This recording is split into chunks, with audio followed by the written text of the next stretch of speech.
ضلع قصور کے منظور حسین جس کے 4 بچے ہیں لیکن کمائی صرف زمینوں سے ہی آتی ہے. اگر زمین سے بھی کمائی نہ آئے تو ان کے بچوں کا علاج معالجہ کھانے پینے سمیت کئی اخراجات رک جاتے ہیں. تو اب یہ زمین اتنی بنجر پڑی ہوئی ہے, کوئی حالت نہیں, پانی تو ترسنے پہ لوگ غریب. اگر یہ پانی پورا کرنا ہے تو بچوں واسطے کوئی چیز نہیں بچتی. تو اسی تو بڑے تنگ آ گئے, غریب آدمی کہڑے پاسے جاوے. پانی سے محروم سوکھے واٹر کورسز, بنجر پڑی ہوئی پیاسی زمینیں, چارے کی تلاش میں پھرنے والے مال مویشی. نہروں میں پانی کی صورتحال کیا ہے یہ دیکھنے کے لیے ہم مختلف ڈیموں اور بڑی نہروں تک پہنچے. نہر کنارے چلتے دور دور تک سرسبز آباد لہلہاتے کھیت نظر آئے. ہر طرف ہرے بھرے باغات, کہیں تیار فصل کاٹی جا رہی ہے تو کہیں نئی فصل اگانے کی تیاری ہو رہی ہے. یہ کسی عام یا کچھ ذمہ دار یا چھوٹے ذمہ دار کا نہیں یا چھوٹے کسان کی نہیں, بلکہ یہ ایک اعلیٰ حکومتی عہدیدار کے قریبی عزیز اور بااصل لوگوں کی زمین ہے جہاں پر موجود ہیں, جہاں سے جو ہے پانی باقاعدہ طور پہ چوری کیا جاتا ہے اور یہاں پر فصلوں کو دیا جاتا ہے, جس سے آپ دیکھ سکتے ہیں کہ کتنی زبردست جو ہے فصل اگ چکی ہے. جہاں پانی ہے وہاں خوشحالی, لیکن یہ سب کے لیے نہیں, صرف حکومتی اور بااصل لوگوں کے لیے. پانی کچھ تو ذمہ دار وڈے ذمہ دار اگے لے جاندے نے, کچھ محکمہ نہر جڑا ہے وہ پانی بیچتا ہے, ذمہ داراں نو پیسے لے کے تے موگے وڈے کر رہے ہیں, چھوٹے ذمہ دار جو بہندے نے. یہ صرف ایک نہر کا مسئلہ نہیں بلکہ پنجاب میں زرعی پانی کی غیر منصفانہ تقسیم عام ہے. محکمہ آبپاشی پنجاب کے اپنے اعداد و شمار کے مطابق پچھلے 10 برسوں کے دوران تقریباً 10 لاکھ سے زائد افراد پانی چوری میں ملوث پائے گئے ہیں. سب سے زیادہ پانی چوری کے واقعات ننکانہ صاحب, شیخوپورہ, ملتان, لاہور, گجرات, گجرانوالہ, حافظ آباد, قصور کے اضلاع میں ہوتے ہیں. دوسروں کے حق پر ڈاکہ ڈالنے والے بااصل لوگ ہوتے ہیں, اس لیے انہیں موقع پر ہی چھوڑ دیا گیا. میری زمین دے سینٹر تھانی دانا لگا ہوا, پانی گزرتا اور میری زمین تھانی پانی گزرتا اور مینوں پانی نہیں مل رہا. جڑے لوگ پانی لے کے جا رہے ہیں سارے کو زبردست لا رہے ہیں, انہوں نے فصلوں کا یہ حال ہے. ساری زمین بنجر پئی ہوئی ہے. حکام کے مطابق بڑے ذمہ داروں جاگیرداروں کے ہاتھوں چھوٹے کسان اپنے تقریباً 65% پانی سے محروم ہو جاتے ہیں, جبکہ آخری سرے والوں کو ملتا ہی نہیں اور انہیں پانی خرید کر زمینوں کو دینا پڑتا ہے. کاشتکاروں کے مطابق یہ ناانصافیاں پنجاب کے محکمہ آبپاشی کے افسران کی ملی بھگت کے بغیر ممکن نہیں. پنجاب میں پانی سے محروم کاشتکار یہی سوال کرتے ہیں کہ ان کو مسلم لیگ نون کو ووٹ دینے کی سزا آخر کب تک ملتی رہے گی. ان کے علاقے میں آخر کب پانی آئے گا اور کب ان کی زمینیں سیراب ہوں گی. لگتا تو بہت ہی سیریس معاملہ ہے. اس کی مزید معلومات لیتے ہیں. حسن رضا ہمارے ساتھ لاہور سے موجود ہے. حسن, یہ بتائیے گا کہ یہ پانی چوری ہونا ایک معاملہ ہوتا ہے, ایک ہوتا ہے کہ آفیشیل پیٹرنیج سے ایک پورا سسٹم چل رہا ہو جس میں کہ پانی باقاعدہ جو بااثر لوگ ہیں ان تک پہنچتا ہو. چیف منسٹر شہباز شریف کی جس طرح کی ایڈمنسٹریشن ہے, کیا واقعی وہاں پہ کوئی انسٹیٹیوشنلائزڈ یہ پانی تھیفٹ ہو رہا ہے جو کہ چیف منسٹر کو بھی پتا ہوگا, یا یہ کہ یہ کچھ اور معاملہ ہے؟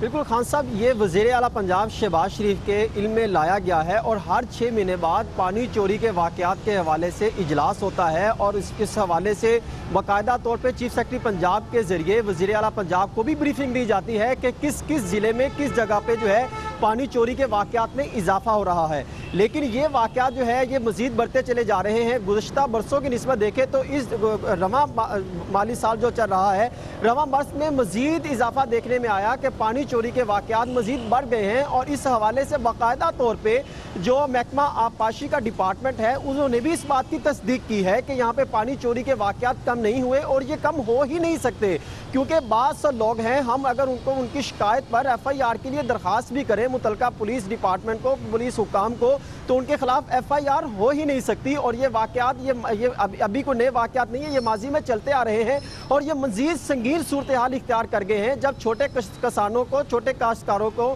ان کے خلاف پرچے درج کروائے جاتے ہیں کیونکہ ان کو مجبوری ہوتی ہے کہ ان کو پانی چاہیے ہوتا ہے. ان کی بنجر زمینیں پڑی ہیں, جب انہوں نے اپنی زمین کو پانی لگانے کے لیے جب ان کی جانب سے درخواست کی جاتی ہے ہے کہ یہ ہماری زمین کے اندر سے آپ نالا گزار کر لے کے جا رہے ہیں، کیا ہمارا حق نہیں بنتا؟ تو اس پر آواز اٹھانے پر ان کے خلاف باقاعدہ طور پہ FIR بھی درج کروائی جاتی ہے اور ان کے جو چھوٹے کاشتکار ہیں ان کو باقاعدہ طور پہ جیلوں میں بند بھی کیا جاتا ہے۔ اور یہ واقعات کم نہیں ہوئے، اگر آپ دیکھیں تو گزشتہ 10 برسوں کے دوران تقریباً 10,71,970 افراد چوری میں ملوث پائے گئے، لیکن ان میں زیادہ تر تعداد خان صاحب یہ صرف وہ لوگ ہیں جو بااثر شخصیات ہیں اور زیادہ تر حکومتی جماعت سے تعلق رکھتے ہیں۔ جب وزٹ کیا تو اس میں یہ معاملہ سامنے آئے کہ زیادہ تر جو ہے پانی چوری کے واقعات میں حکومتی جماعت سے تعلق رکھتے ہیں، جس میں ممبران اسمبلی بھی ہیں اور وہ لوگ ہیں جو ان کے الیکشن کے دوران انتخابی مہم کے دوران سب سے زیادہ آگے ہوتے ہیں اور ان کی مہم کو کامیاب بنوانے کے لیے جو ہے زیادہ تر اقدامات کرتے ہیں، جلسے جلوس منعقد کرواتے ہیں۔ بہت بہت شکریہ حسن رضا ہمارے ساتھ تھے، بہت ہی سیریس معاملہ ہے۔ کمرشل بریک، اس کے بعد ذکر کرتے ہیں کشمیر میں آزادی کی صدائیں رک نہیں رہی، بڑھ رہی ہیں اور مسلسل یہ اب پوری دنیا اس کی گواہی دے رہی ہے۔ آزادی کی صدائیں ہیں، عورتیں، بچے ہیں، دوسری جانب خود بھارت کے اندر وزیر اعظم مودی پر دباؤ مسلسل بڑھ رہا ہے کہ بات کرو، مذاکرات کرو ورنہ بہت دیر ہو جائے گی۔ بہت ہی غیر معمولی صورتحال ہے، اس کا ذکر کرتے ہیں چھوٹے سے وقفے کے بعد۔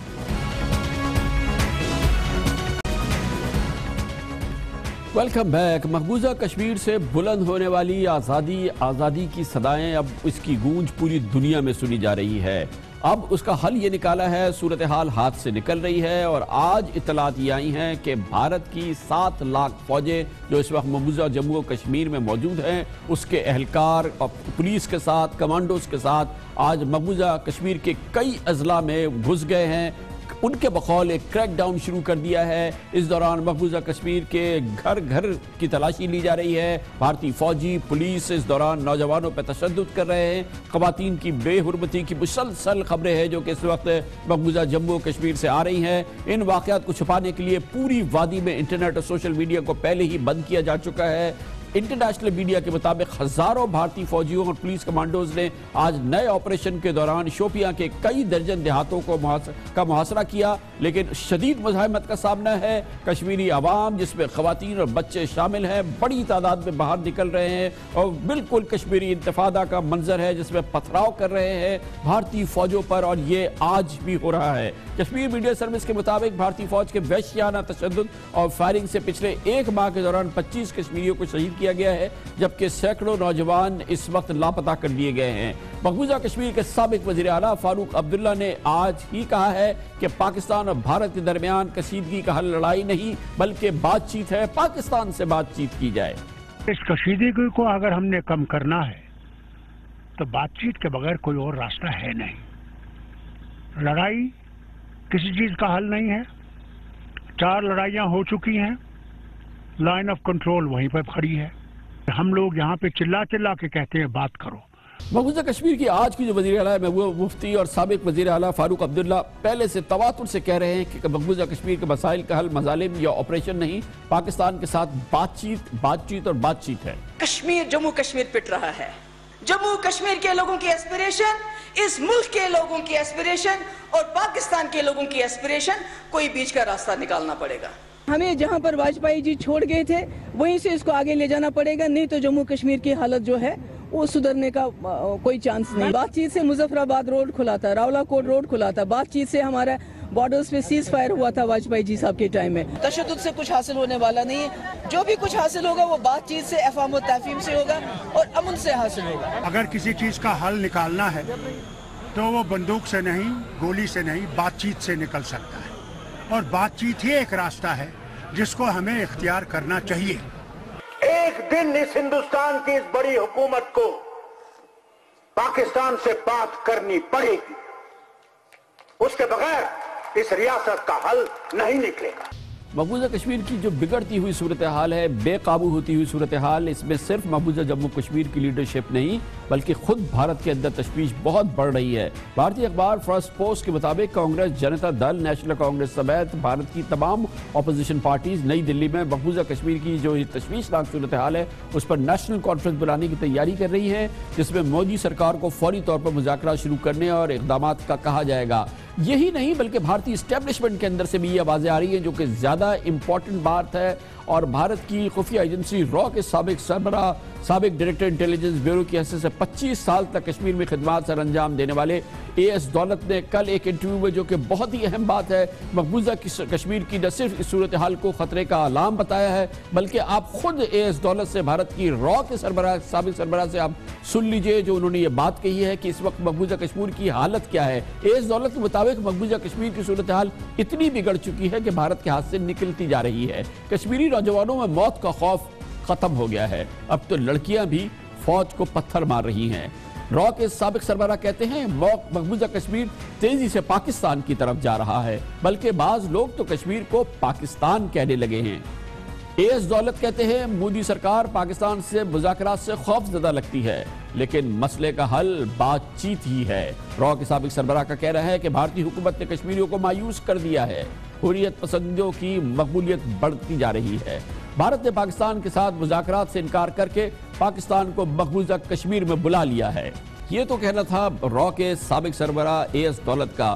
دوسری طرف تقریباً تمام ہی بھارتی حلقے مقبوضہ کشمیر میں آزادی کی تحریک کو مقامی قرار دے رہے ہیں، لیکن بھارتی آرمی چیف بپن راوت نے آج جہاں پر اپنی فوجوں کو جھونکا ایک بار پھر کشمیر کی گلیوں میں، وہ اپنی پرانی راگ الاپ رہے تھے، اور آج بھارتی فوج کے سربراہ کیا کہہ رہے تھے وہ سن لیجئے۔ ٹیررسٹ جو ہے انفلٹریشن اور گھسپیٹ کی دہشت گرد در اندازی کی کوششیں کر رہے ہیں۔ موسم گرما کا آغاز ہو گیا ہے اور برف پگھل رہی ہے۔ ہر سال کی طرح در اندازی ہوگی۔ ہم اقدامات لے رہے ہیں۔ ہم نے در اندازی روکنے کی کوششیں تیز کر دی ہیں تاکہ صورتحال قابو میں رہے۔ Make sure that the situation is brought under control. یہی وجہ ہے کہ یہ صورتحال آؤٹ آف کنٹرول ہو گئی ہے، کیونکہ بھارتی فوج کا جو سربراہ ہے وہ یہ سمجھتا ہے کہ کہیں باہر سے لوگ آ رہے ہیں، یہ عورتیں، یہ بچے، یہ نوجوان جس طریقے سے بھارتی فوج پہ پتھر مار رہے ہیں، باہر سے آنے والے کہاں سے ہو گئے، یہ پورا بھارت اس بات کی گواہی دے رہا ہے۔ لیکن اگر سمجھ میں نہیں آ رہا تو وہ بھارتی فوج کے سربراہ کو بپن راوت کو سمجھ میں نہیں آ رہا، لیکن شاید سمجھ میں آ رہا ہے، بول نہیں پا رہا ہے۔ خبر سے بریک، اس دوران آپ نیوز ہیڈ لائنز دیکھیں گے، اس کے بعد ہماری آج کی دوسری بہت اہم ترین خبریں جاری رہیں گی۔ آپ دیکھ رہے ہیں خبروں، تبصروں اور تجزیات پر مبنی پاکستان کا سب سے معتبر نیوز شو دنیا، کامران خان کے ساتھ۔ بہت ہی دردناک سٹوری ہے، بہت ہی کربناک کہانی ہے، مگر بہرحال آپ کے سامنے رکھنی ہے، کیونکہ اس کا تعلق پاکستان کے حال سے نہیں، پاکستان کے مستقبل سے ہے۔ پاکستان اپنے لیے کیسا مستقبل تیار کر رہا ہے، خاص طور پہ سندھ میں، اس کی آپ کو تصویر دکھانی ہے۔ سندھ کی جو مجموعی صورتحال گورننس کی ہے وہ ہم آپ کو دکھاتے رہتے ہیں، لیکن اس صورتحال کی وجہ سے جو پاکستان کا مستقبل بن رہا ہے وہ آپ کو دکھانا ضروری ہے۔ وہ لوگ جو کل سندھ میں ڈاکٹرز بنیں گے یا انجینئرز بنیں گے یا کسی اور پروفیشنل کالج میں جائیں گے، وہ کس طرح سے امتحان دے رہے ہیں، کس طرح سے اپنے امتحانوں کو پاس کریں گے، اس کا کھلا مذاق اس وقت ہو رہا ہے، کیونکہ انٹرمیڈیٹ کے ایگزامز ہو رہے ہیں اس وقت سندھ میں۔ سے پہلے میٹرک کے ایگزام ہوئے، اور اس میں جس انداز سے نقل کی جا رہی ہے، جس دردناک انداز سے یہ مستقبل کے معماروں کو اجازت دی جا رہی ہے، ہمارا نظام ان کو اس انداز سے آگے بڑھنے کی اجازت دے رہا ہے۔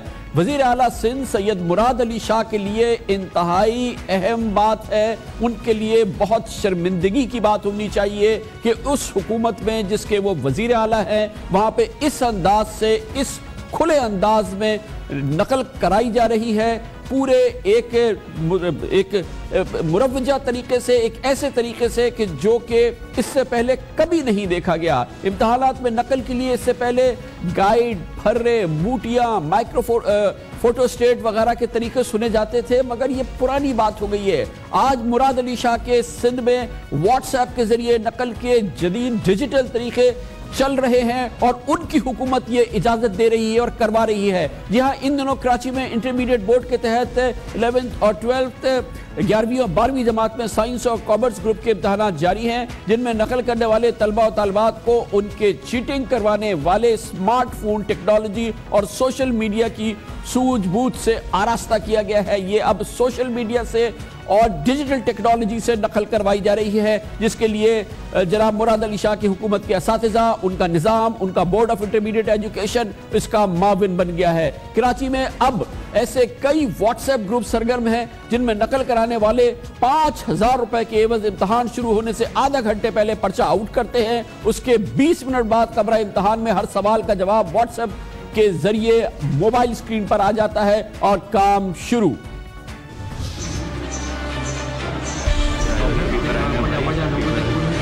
فزکس کے ہیں، کیمسٹری کے، آدم جی کا گروپ ہے پرسوں۔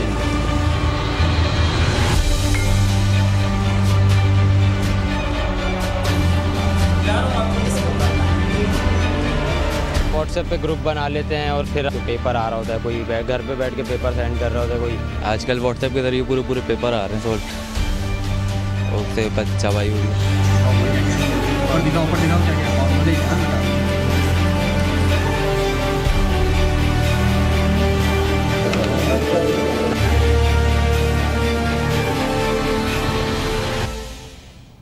لیکن یہ سب کچھ ہے، اس کے باوجود اب صورتحال یہ ہے کہ امتحانات سے قبل ہی طلبہ و طالبات اپنے رول نمبر کے مطابق کمرہ امتحان اور سیٹ نمبر تلاش کرنے کے بجائے اسمارٹ فون میں واٹس ایپ پر امتحانی پرچے میں موجود سوالات دیکھتے نظر آتے ہیں۔ بعض طالب علموں نے بیک وقت نقل کروانے کے لیے کئی واٹس ایپ گروپ میں خود کو شامل کر رکھا ہے تاکہ وہ جوابات کے لیے اس گروپ کا انتخاب کر سکے جس پر مطلوبہ سوال کا زیادہ بہترین اور تفصیلی جواب ہو۔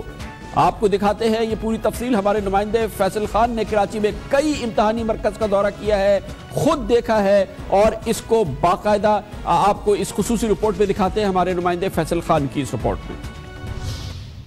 میں آج گیا تھا سر، آج میں نے ایک بھی سوال یہاں سے کیا ہو نا، میرے کو نکال دیں آپ باہر۔ آپ کیمرہ کراچی کا گلزار ہجری گورنمنٹ کالج، جہاں انٹر کے امتحانات کے دوران اساتذہ کے لیے موبائل فونز درد سر بنا ہوا ہے، کیونکہ واٹس ایپ کے ذریعے نقل کرنے کا انکشاف ہوا ہے۔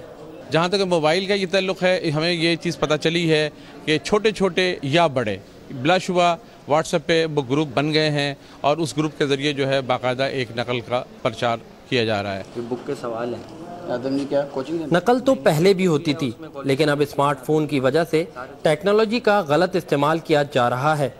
امتحانات کا پرچہ شروع ہونے سے 15 منٹ پہلے ہی سوشل میڈیا پر گردش کرنے لگتا ہے۔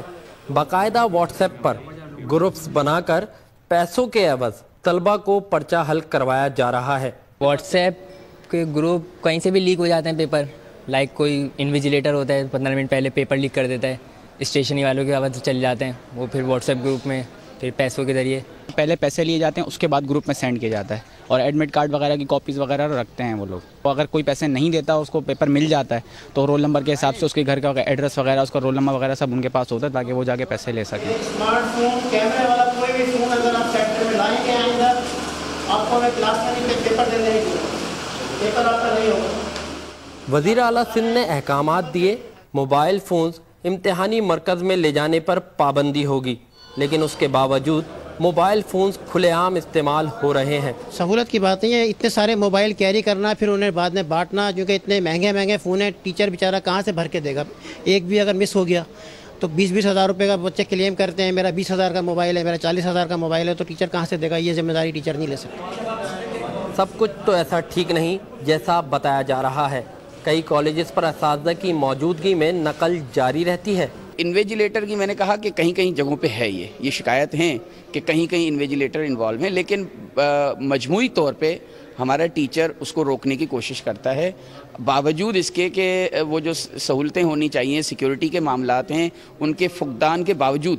وزیر اعلیٰ سندھ نے یوں تو امتحانات سے پہلے نقل روکنے کے احکامات جاری کیے تھے، لیکن اس ٹیکنالوجی کے غلط استعمال نے امتحانات کو مذاق بنا دیا۔ کہنے کو اس نقل کی روک تھام کے لیے قوانین بنا دیے گئے ہیں۔ کمرہ امتحان میں نقل کا مواد یا موبائل فون لے جانا قابل سزا جرم ہے، لیکن ابھی آپ نے صورتحال دیکھی۔ لیکن اس سال خاص طور پہ وزیر اعلیٰ مراد علی شاہ نے ایک بینر بنوایا تھا جو امتحانات کے مرکز کے باہر آویزہ کیا گیا ہے، جس پر کہا گیا ہے کہ آپ نقل نہ کیجئے گا، آپ موبائل فون نہ لے جائیے گا، ورنہ یہ ہو جائے گا، وہ یہ ہو جائے گا۔ آپ کو شاید پتا ہو 1.5 ماہ قبل میٹرک کے امتحانات ہوئے تھے، اس موقع پر بھی وزیر اعلیٰ سندھ نے اساتذہ، طلبہ اور ان کے والدین کے نام ایک کھلے خط میں ایک خط